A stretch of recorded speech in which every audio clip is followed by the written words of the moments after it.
все первые руководители. Их расстреляли тогда во Фрунзе в тюрьме НКВД. Привезли сюда, закопали. Здесь был дом отдыха НКВД. Дом отдыха НКВД. И когда этот дом отдыха НКВД строили, они построили, чтобы кирпичи не возить, построили кирпичный завод. И вот эта глубина 3 метра, 3 на 3, 3.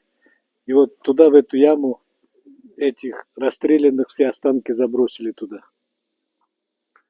Это 38-й год, 5 ноября.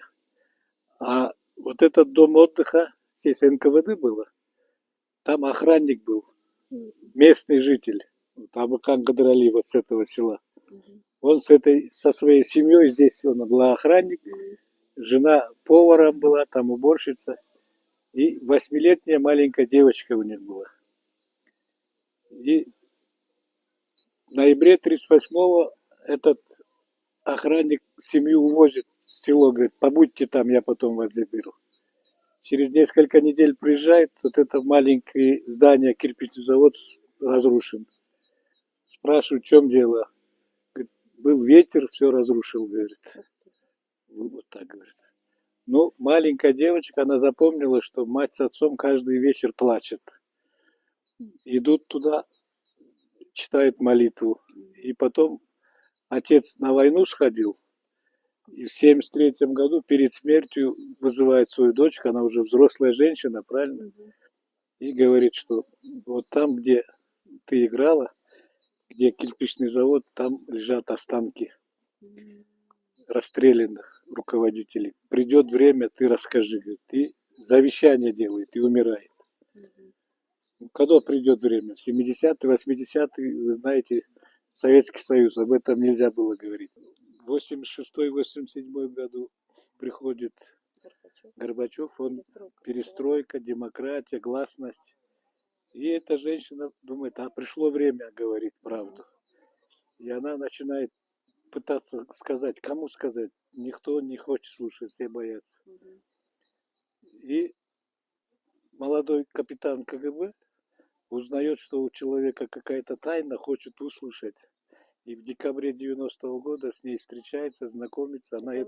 Это я был.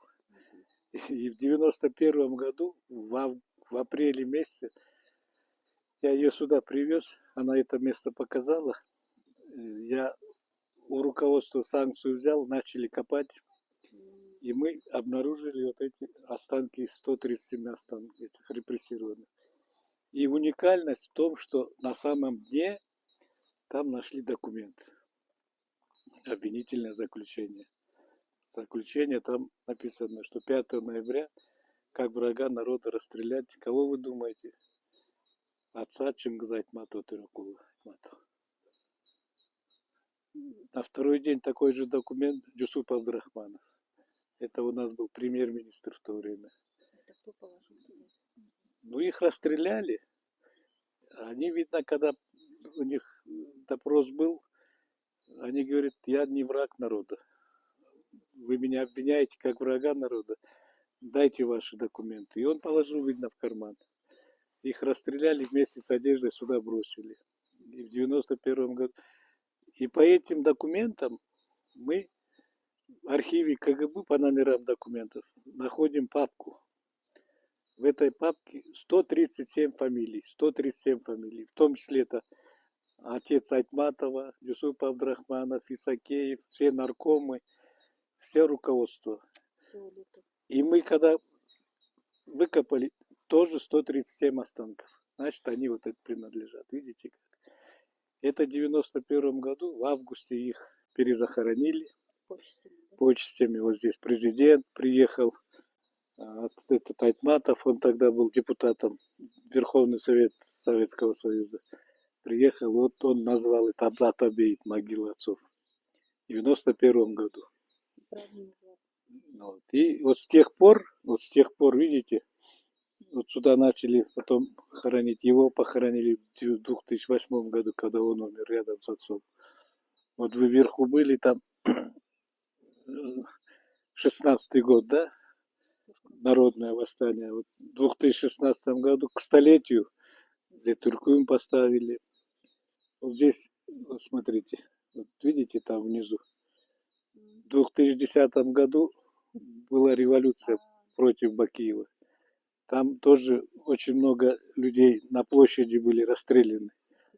И из них 27 апрельских революционеров, погибших, здесь останки. Здесь сделали музей Тазим. Вот получается, здесь все люди, которые отдали свою жизнь за Кыргызстан, здесь похоронены. Поэтому здесь считается святое место.